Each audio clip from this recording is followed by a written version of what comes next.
Hola, soy la doctora Rocío Medina, miembro del Consejo Consultor de Nutrición de Herbalife.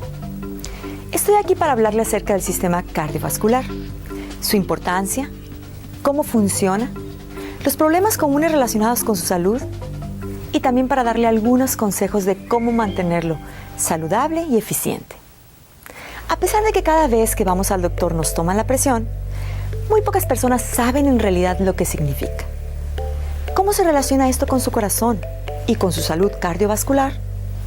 ¿Qué debe de hacer para mantener su presión sanguínea dentro de un rango normal? Con el fin de entender completamente la importancia de nuestro sistema circulatorio en nuestra salud general, me gustaría empezar dándole una breve explicación, ver algunas enfermedades que afligen al mismo y luego darle algunos consejos sobre cómo lograr mantener un sistema circulatorio saludable. Así que si está listo, vamos a empezar. El sistema circulatorio es básicamente un simple círculo que empieza y termina en el corazón. Es un sistema cerrado en el que la sangre no ingresa ni deja el sistema, mientras viaja desde el corazón a varias partes del cuerpo y regresa al corazón nuevamente. El sistema circulatorio está compuesto de 5 partes principales: el corazón, las arterias, que llevan sangre oxigenada fuera del corazón, las venas, que regresan sangre sin oxígeno al corazón, las arteriolas y los vasos capilares, que son estructuras arteriales microscópicas, y las vénulas, que son venas microscópicas. La parte más importante del sistema es el corazón, el cual mueve la sangre a través del sistema. El corazón de un adulto pesa alrededor de 300 gramos y es aproximadamente del tamaño de un puño cerrado de un individuo. Se encuentra en el centro de nuestro pecho y en un día promedio, el corazón de un adulto bombea alrededor de 5,000 galones de sangre.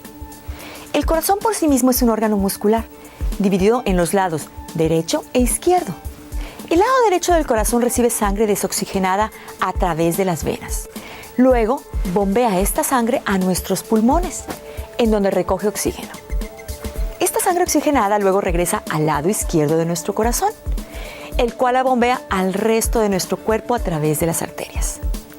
Si mira al corazón, notará que el lado izquierdo es ligeramente más grande, y esto es debido a que tiene más trabajo, bombeando la sangre alrededor del cuerpo. La sangre ingresa al corazón a través de 2 venas, la vena cava superior y la vena cava inferior. Estas son las 2 venas más grandes del cuerpo. La aurícula derecha recibe la sangre primero, luego se contrae para impulsar la sangre al ventrículo derecho. Posteriormente, el ventrículo derecho se contrae y empuja sangre sin oxígeno o desoxigenada a través de la arteria pulmonar hacia los pulmones, en donde recogerá oxígeno. Una vez que la sangre recoge oxígeno de los pulmones, viaja de regreso desde los pulmones hasta el corazón, por medio de las venas pulmonares. Estas son las únicas venas en el cuerpo que llevan sangre oxigenada. La sangre oxigenada es distribuida por las venas pulmonares a la aurícula izquierda. Cuando la aurícula izquierda se contrae, la sangre fluye hacia el ventrículo izquierdo. El ventrículo izquierdo es la parte más fuerte y más muscular del corazón, debido a que es el músculo principal del corazón, que debe bombear o empujar con fuerza la sangre a través de todo el cuerpo. Cuando el ventrículo izquierdo se contrae, este hace que la sangre llena de oxígeno u oxigenada fluya hacia la aorta, la arteria principal que deja el corazón, y distribuye la sangre a través del cuerpo. La presión creada por el ventrículo izquierdo mientras se contrae hace que la sangre fluya a través de la aorta, la cual se subdivide en arterias más pequeñas, que sirven a varias partes del cuerpo, tales como las arterias ilíacas, las arterias mesentéricas superiores e inferiores y las arterias femorales. Todas estas arterias se vuelven gradualmente más pequeñas, alcanzando cada órgano, músculo y nervio de nuestro cuerpo. A su vez, estas arterias se ramifican en vasos más pequeños, llamados arteriolas, y en vasos aún más pequeños, llamados capilares.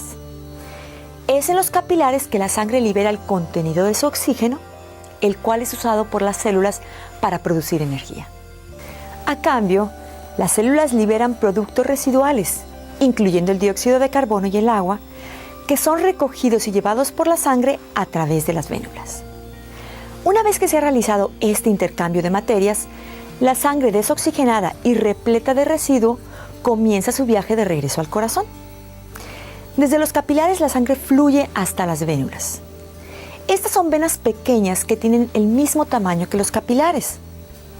Desde las vénulas fluye sangre hasta las venas que la regresan ya sea a la vena cava inferior o a la vena cava superior. Como dije anteriormente, la vena cava inferior y superior regresan la sangre desoxigenada a la aurícula derecha del corazón. Como la sangre desoxigenada regresa al corazón, se une con la vena renal, la cual limpia los riñones de los productos residuales que ocurren como resultado de la actividad celular. Esta limpieza de los riñones se logra a través de las arterias y venas renales. Ahora déjeme hablarle acerca de la presión sanguínea. Como aprendimos hace un momento, el sistema cardiovascular es un sistema cerrado. La sangre que lleva el oxígeno y nutrientes es bombeada alrededor de nuestro cuerpo por nuestro corazón. Como resultado de la acción del bombeo de nuestro corazón y el diámetro y flexibilidad de las arterias que llevan la sangre, nuestra sangre está bajo constante presión. La presión sanguínea es lo que hace que la sangre fluya a través de los vasos. Así como el agua fluye a través de las tuberías, la sangre fluye a través del cuerpo desde las áreas de mayor presión a las áreas de menor presión. La presión sanguínea se mide cuando el corazón se contrae, lo cual se llama sístole, y cuando se relaja, lo cual se llama diástole. Una presión sanguínea sistólica de 120 mililitros de mercurio es considerada una presión sistólica normal, mientras que 80 es considerada una presión sanguínea diastólica normal. En términos comunes, su doctor indicaría esta medida normal como 120 sobre 80. Lecturas más altas son diagnosticadas como presión sanguínea alta. La presión sanguínea alta, así como otras enfermedades de las que les voy a hablar, es una condición médica que requiere el diagnóstico y tratamiento de médicos profesionales. La presión sanguínea alta resulta por la tensión de arterias muy pequeñas llamadas arteriolas. Las arteriolas regulan el flujo sanguíneo a través de nuestro cuerpo. Cuando estas arteriolas se tensan o se obstruyen, nuestro corazón tiene que trabajar más duro para bombear la sangre a través de esta área más pequeña y la presión dentro de los vasos aumenta. Las personas con presión sanguínea alta lo manifiestan con dolores de cabeza o de pecho o una sensación de mareo. Es muy importante tratar la presión sanguínea alta, ya que puede afectar a su corazón de la siguiente manera. Endurecimiento de las arterias. La presión sanguínea alta dentro de las arterias puede hacer que los músculos que forman las paredes de las arterias se engruesen. Este engrosamiento de los músculos hará que disminuya el diámetro de las arterias. Hipertrofia cardíaca. La presión sanguínea alta aumenta el trabajo que el corazón debe hacer. Al igual que otro músculo ejercitado fuertemente, el músculo y el corazón crecerán más. Cuanto más grande se vuelve el corazón, menos posibilidades tendrá de mantener un flujo sanguíneo apropiado. Esto causará que usted se sienta débil y cansado, haciendo difícil que se ejercite o realice actividades físicas.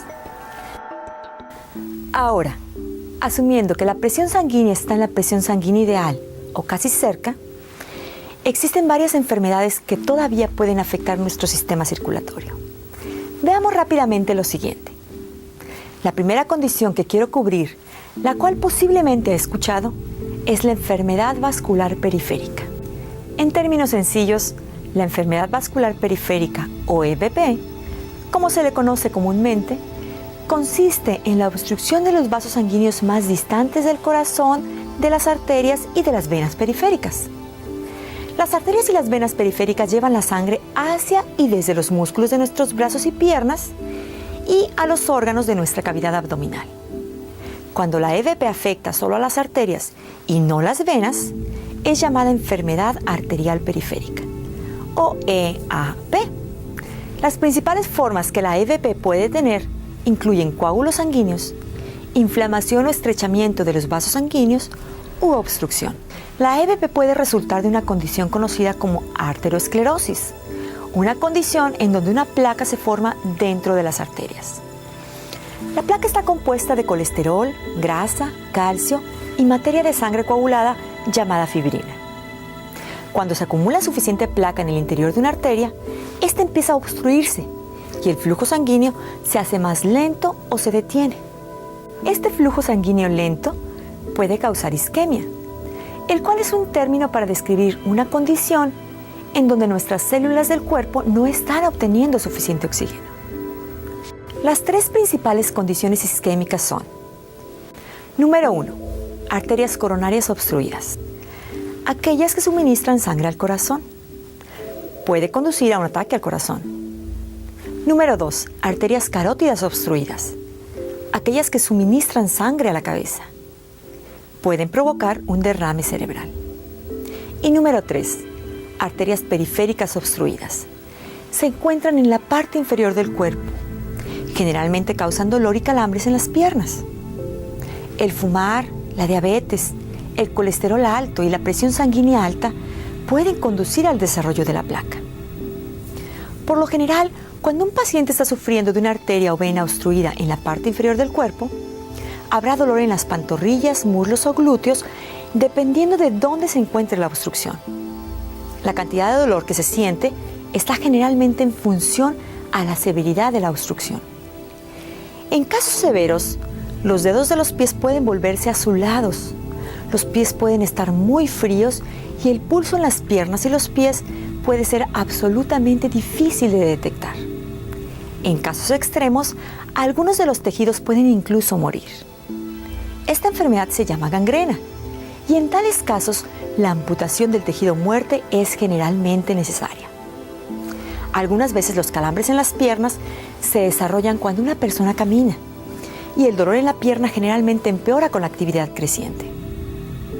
Este calambre se llama claudicación intermitente y es usualmente aliviado con una compresa fría y descanso. Otra enfermedad de las arterias es el aneurisma. Un aneurisma es una protuberancia similar a un globo en la parte de un vaso sanguíneo debilitado.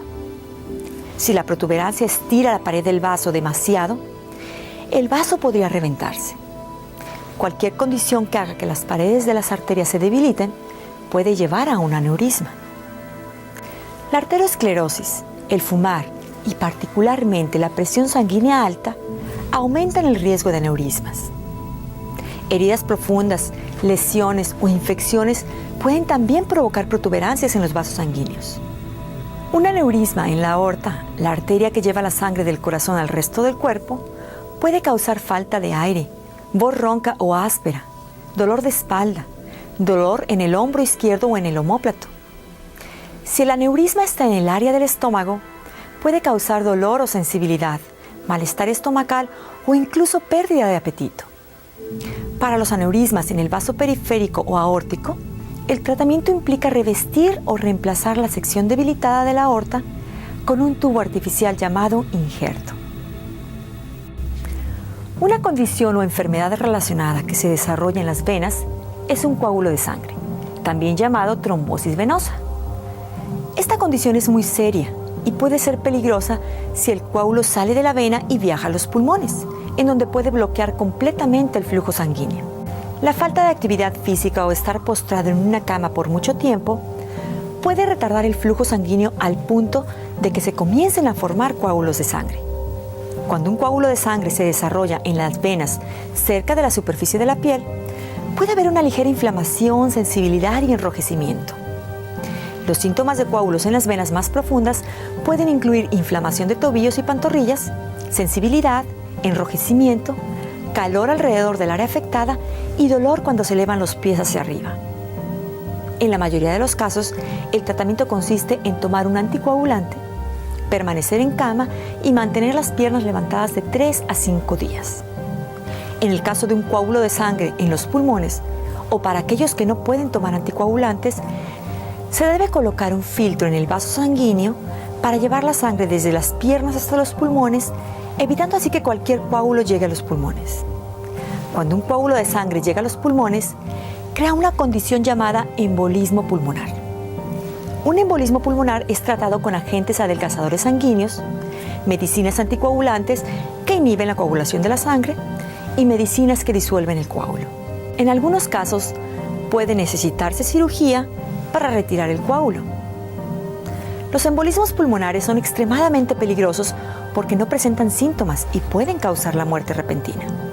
Cuando los síntomas ocurren, se puede presentar dolor en el pecho cuando se inhala, falta de respiración, tos con sangre, mareos y a veces desmayos. La enfermedad que más hemos escuchado es el ataque al corazón, infarto de miocardio, IM, o infarto agudo de miocardio, IAM. Los ataques al corazón son causados por la obstrucción de un vaso que suministra oxígeno al corazón, es decir, una arteria coronaria. Cuando una arteria coronaria es obstruida, no es posible que la sangre y nutrientes llenos de oxígeno alcancen una sección particular del corazón. Si el músculo del corazón carece de sangre, se morirá. Asumiendo que se proporcione rápidamente cuidado médico, el daño del músculo del corazón puede ser reducido. Pero una vez que la sección del músculo del corazón muere, el daño es permanente. 3 de las causas más comunes de ataque al corazón incluyen: número 1, estrechamiento u obstrucción de la arteria coronaria causada por la placa. La obstrucción finalmente detendrá el flujo sanguíneo o a la sección del corazón alimentada por la arteria en particular. Número 2, un coágulo de sangre en otra parte del cuerpo. Es posible que un coágulo de sangre se forme en otra parte del cuerpo y luego viaje a una arteria que ha sido estrechada por la placa. Como la arteria está estrecha, el coágulo de sangre podría alojarse en la arteria, generando inanición de la sangre y nutrientes a una parte particular del corazón. Número 3. Un coágulo que se forma en el lugar de la placa suave, en el interior de una arteria. Cuando el interior de una arteria está cubierta por una placa, es probable que la placa se quiebre y sangre. Esta placa, la cual tiene una cobertura delgada, es llamada placa vulnerable. Cuando la placa vulnerable se rompe, esta puede formar un coágulo de sangre. El coágulo crece tanto que bloqueará el flujo sanguíneo a la sección del músculo del corazón alimentado por la arteria. La señal de un ataque al corazón se presenta con un repentino y agudo dolor en el pecho, que se siente como una sensación de presión aplastante o un fuerte peso en el pecho. El dolor puede migrar al brazo, a la quijada, al hombro, a la espalda o al cuello del lado izquierdo. Las mujeres experimentan de forma alterna una sensación de ardor en su abdomen superior, junto con mareo, malestar estomacal y sudor. Debido a que las mujeres no necesariamente experimentan el típico dolor en la parte izquierda del pecho, muchas veces ignoran los síntomas que indican que están teniendo un ataque al corazón. La severidad de un ataque al corazón está determinada por un número de factores tales como: un ataque al corazón puede causar un latido irregular del corazón llamado arritmia. Las arritmias pueden provocar muerte repentina. Puede haber un latido rápido o contracción no coordinado llamada fibrilación ventricular, interrumpiendo el flujo sanguíneo. En este caso, el flujo sanguíneo normal debe restaurarse rápidamente a través de la resucitación cardiopulmonar, RCP, o la terapia eléctrica, desfibrilación. Si la obstrucción ocurre al lado izquierdo del corazón, la condición es mucho más peligrosa. Si a la parte del corazón que carece de sangre se le suministra otra fuente de sangre, muchas veces el mismo cuerpo de la persona responderá ampliando otro vaso que suministre sangre a esa parte del corazón. En este caso, las consecuencias de ataque al corazón son mucho menos severas. Si la atención médica es provista rápidamente después del ataque al corazón, dentro de 1 hora desde que se inició el ataque, se minimizará la cantidad de músculo perdido de corazón. La meta después de un ataque al corazón es regresar el flujo sanguíneo al área del corazón que carece de sangre lo más rápido posible y restaurar un latido del corazón regular para reducir al mínimo el daño al corazón.